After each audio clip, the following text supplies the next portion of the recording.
folks, today is a very special day. Today I shall be upgrading my 8-year-old Skywatcher HEQ5-PRO go-to mount.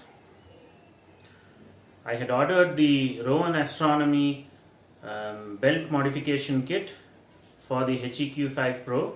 It can also be used for the Orion Sirius EQ-G mount. I had ordered it from First Light Optics in the UK. It cost me about £99 plus shipping, or including shipping, I think, if you remove the UK VAT. Let's see what we have in the package.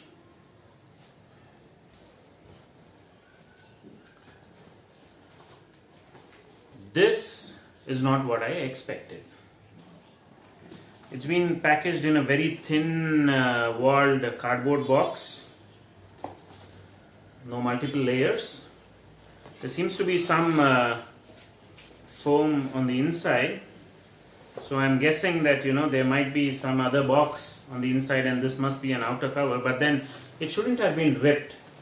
Now I don't know at what point it got ripped, but it got ripped. So let's see what's inside. This is the unboxing as well as installation video. Let's go ahead and open the box. This is a photograph of the completely opened HEQ5-PRO Belt Mod kit from Rowan Astronomy. As you can see, it's neatly packaged and it contains one set of large pulley, a roller and a belt, each for the right ascension axis as well as the declination axis. It also contains a pinion extractor which needs to be ordered as an option. The pinion extractor itself is highly recommended by many users. I'll talk more about it later during the extraction process. There's also an acrylic spacer because the kit raises itself out of the mount body, and you need to mount the side panel after mounting the acrylic spacer. Now we shall go ahead with the installation. We shall now be removing the side panels of the Skywatcher HEQ5-PRO mount. Remove all the screws and lift the panel. Keep the screws in a safe location, in a box perhaps.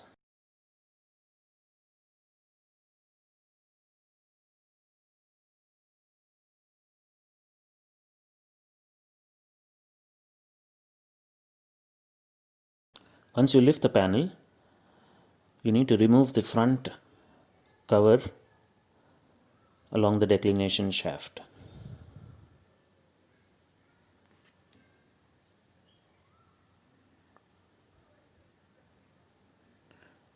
Remove the panel to expose the motherboard as well as the wires that connect the RA and declination motors. Look at the instruction manual carefully. You need to unplug the RA as well as the declination wires. It is your choice as to which one you decide to unplug first. Here's a nice close-up view of the brass gears. They do look beautiful.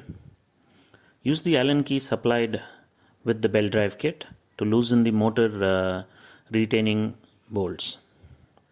Meanwhile, let us look at how much of a play is there in between the gears. You see that? That is the backlash. It doesn't help in any way.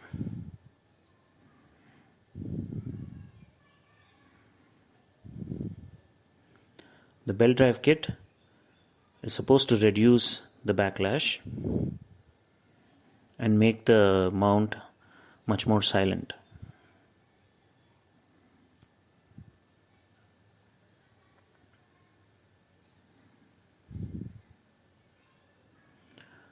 lift the motor out of its housing.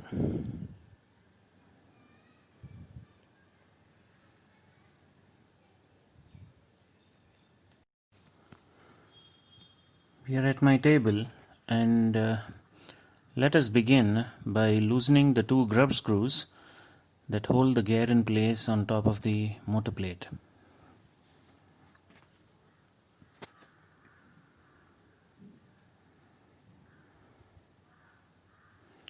Sometimes these grub screws can be locked in place by using Loctite. A little bit of pressure should loosen them easily. The gear with its spindle will simply slip off once the screws are loose.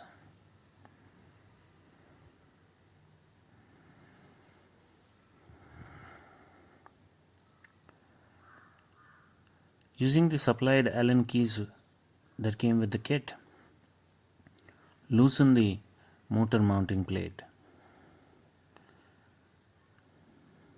and remove it completely.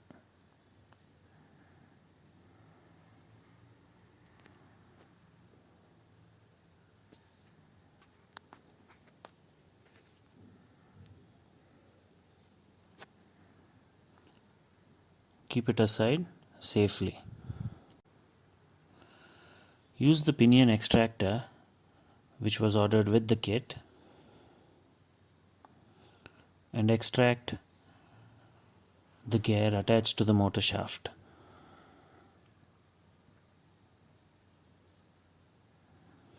A little bit of force will be required for this extraction.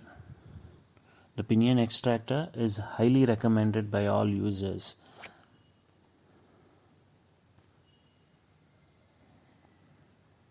Attach the pinion extractor in place. Use the supplied Allen key. Hold the motor and the extractor and tighten the central bolt. This action will pull the gear off the motor shaft.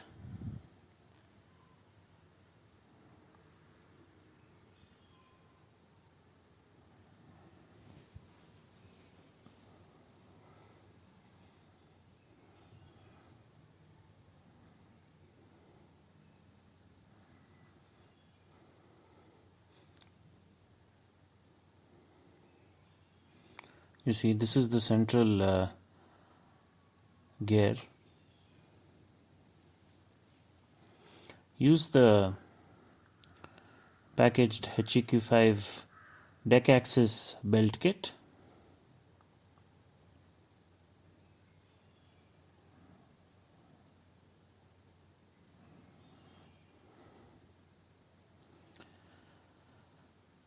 This unit slips onto the motor shaft.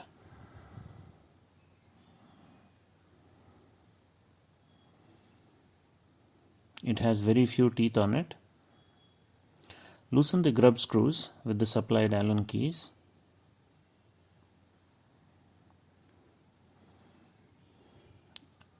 I believe it's the smallest one in the package.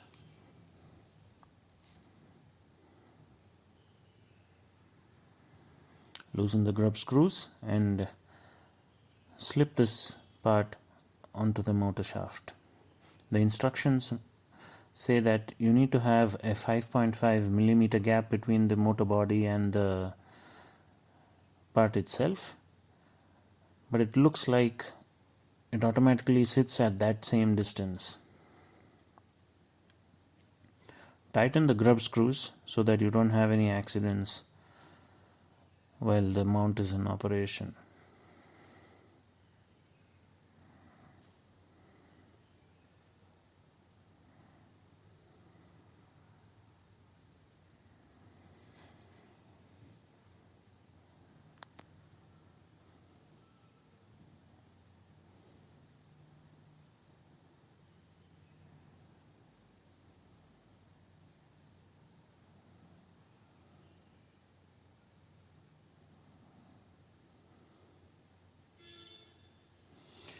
Now use the plastic roller that came supplied.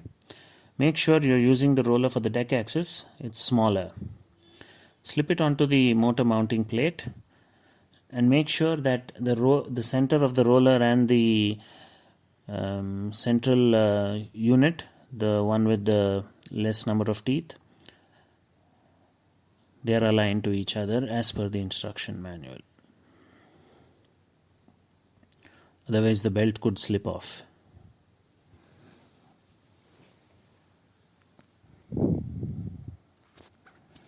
This is what it looks like after the spindle and the roller are attached.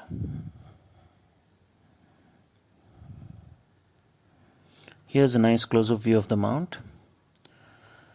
We remove the larger brass gear. It's attached using grub screws, so loosen the screws with the supplied Allen keys. You should be able to lift the gear right off once the grub screws are loosened enough.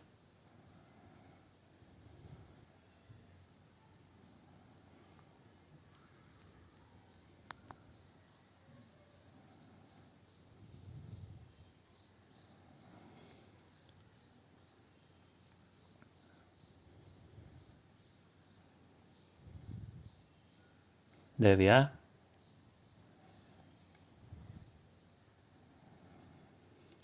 Replace this gear with the larger toothed wheel given in the kit. Follow the instructions and you should be just fine. The instructions require that you maintain 1 to 2 millimeter distance between the base of this wheel and the body of the mount itself.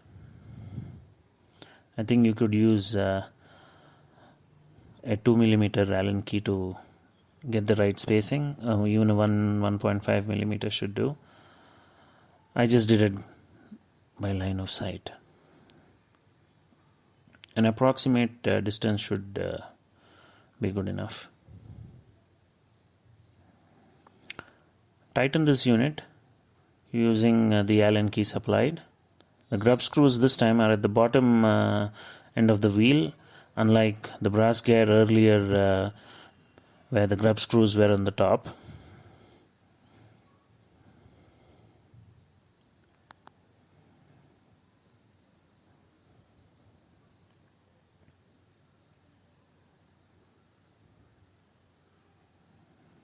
Make sure that this wheel is tight enough. Tighten both grub screws, there are 2 of them. Make sure both are tight.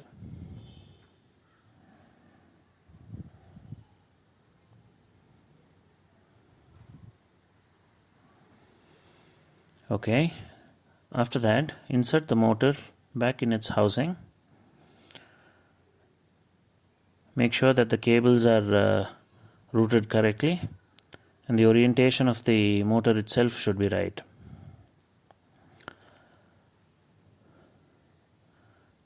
Take the motor retaining Allen bolts. Make sure you have both the spring washer and the normal washer in its place. Using the supplied Allen keys, tighten them in place.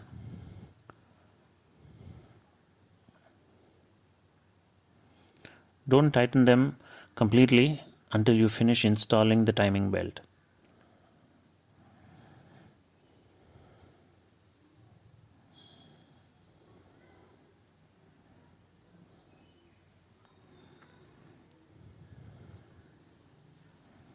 It is better if you put the timing belt on the smaller gear first, take it around the roller and then onto the larger gear.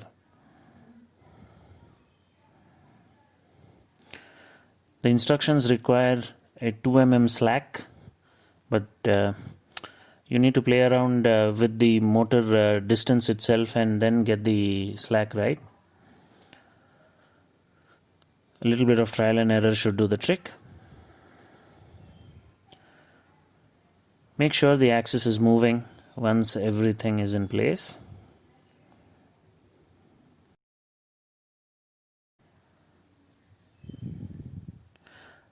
Tighten the motor retaining Allen bolts to finish the installation. This completes the installation of the belt drive onto the declination axis.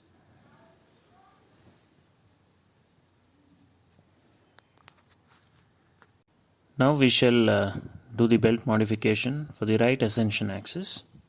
Similar to the deck axis, loosen and remove the motor retaining Allen bolts. Take the motor out of the housing.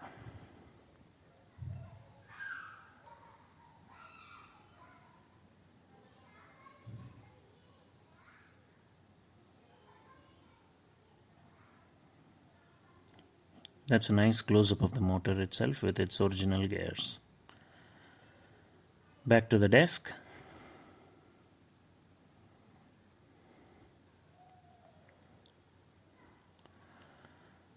Loosen the grub screws like earlier. Once again, remember that the screws might be a bit tight because of the Loctite inside. Once the grub screws are loose, that gear with its spindle should slip off easily. Keep it aside if at all you require to use it in the future.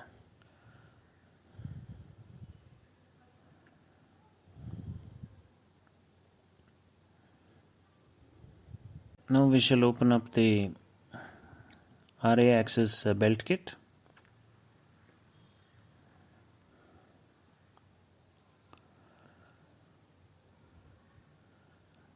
The plastic roller is slightly bigger for this one when you compare to the deck axis, but first we need to install the central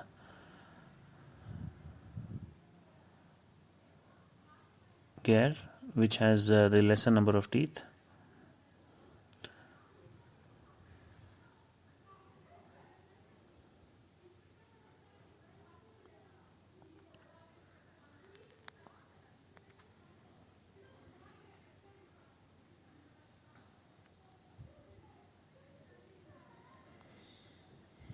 Once again, tighten the grub screws.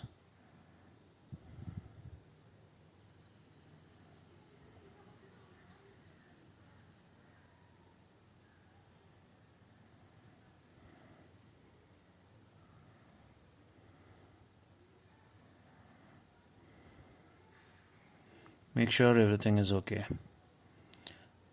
There's a nice close-up of the motor and the central gear.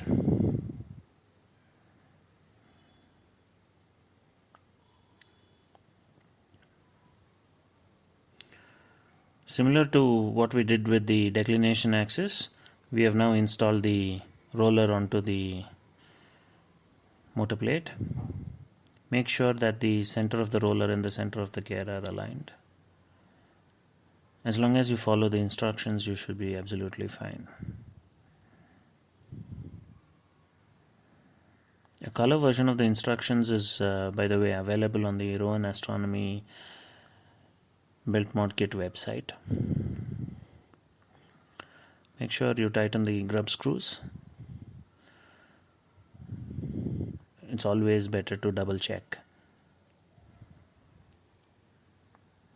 There we are.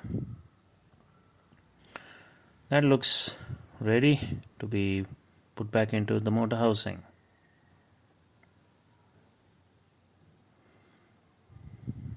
See how well they are lined up. Place the larger wheel with the higher number of teeth. Once again, you need to maintain that 1 to 2 millimeter distance between the body of the mount as well as the base of this wheel. Tighten both the grub screws.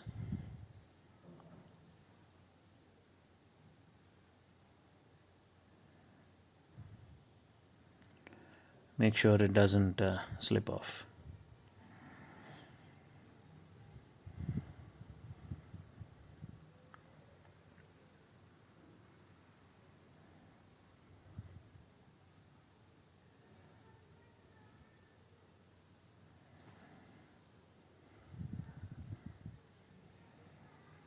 Alright, that's firmly in its place.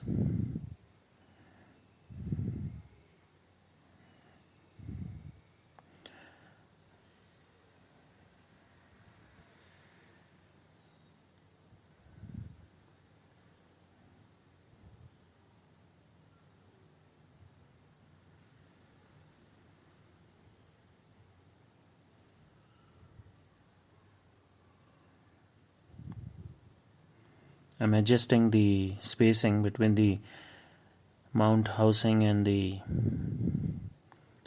base of the wheel itself. It's not really visible from this angle because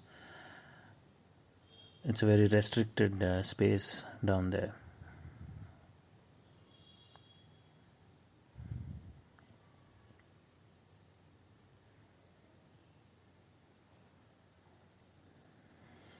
Alright, looks like we are done.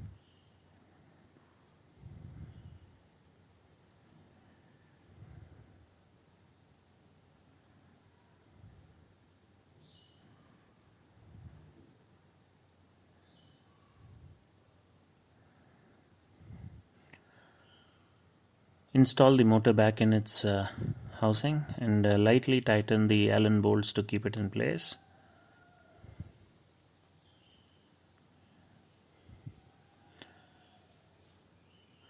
Remember that the roller always comes in between the large and small wheels.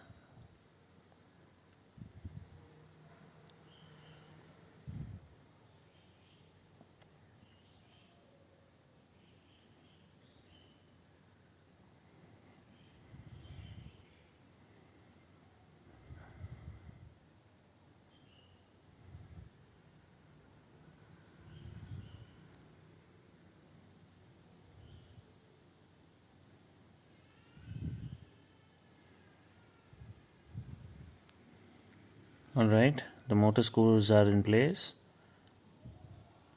and it's time to install the timing belt.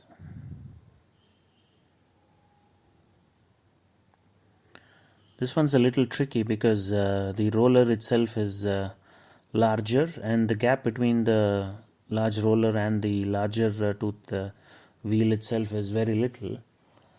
So it's not that difficult either. Just make sure you don't damage the belt itself. Alright, now we almost have that in place and nice and tight. Make sure about the 2 mm slack that you have for the belt as per the instruction manual. Alright, looks like we are almost done there. Just tighten the motor retaining Allen bolts in place.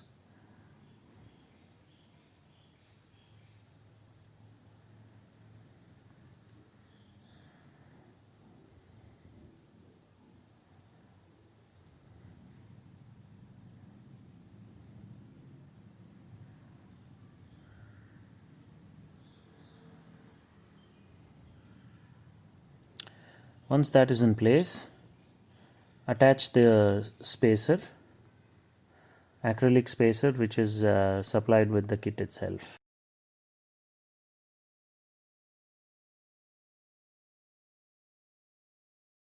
They say proof of the pudding is in the testing. I'm trying to connect the mount after the modification to cartridge UCL, and looks like it's connected. We will try to slew to Epsilon Corvus. You'll now see on the right hand side picture window that the mount has started to slew. This is a daytime test because the skies are cloudy nowadays owing to the monsoon season, and there's no real way that I can test it on the stars, especially the guiding itself.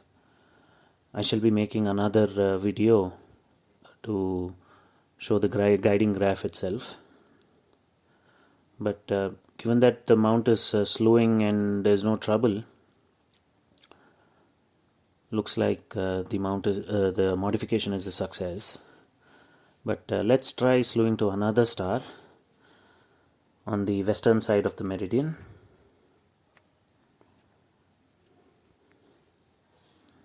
Alright, let's select Alpha Hydra.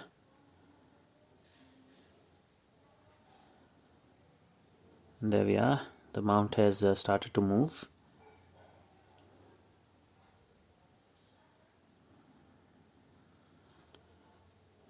Just enjoy the beautiful movement of the HEQ5-PRO mount. There's not much to be said here anyway.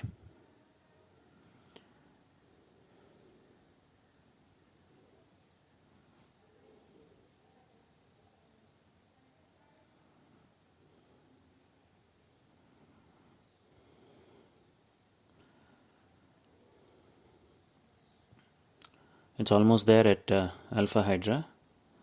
So I guess the modification, once again, I can say is really a success.